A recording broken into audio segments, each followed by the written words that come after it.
forget your household vacuum cleaner. This is the V63. Arguably, the largest vacuum cleaner on wheels ever built.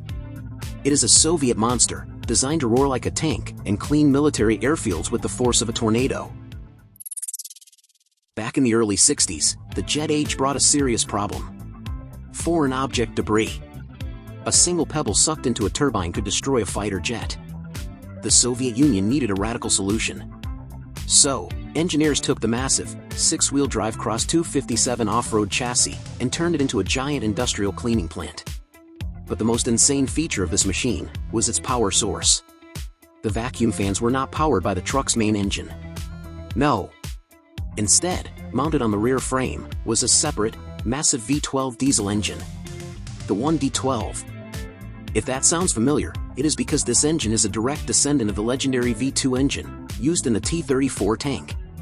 Just think about that for a second. They installed a 500 horsepower tank engine, solely to suck up dust and rocks. While Western sweepers used rotating brushes and small motors, the Soviets went for brute force. This thing didn't sweep. It inhaled the ground. It worked slowly, crawling at just 3 to 5 kilometers per hour. But the suction was terrifyingly effective.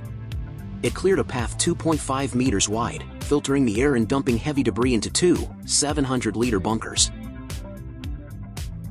This brute force proved vital in 1986, during the Chernobyl disaster.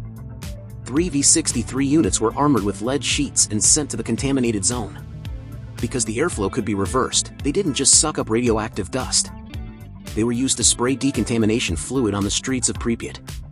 Sadly, these radioactive heroes were buried in waste repositories forever.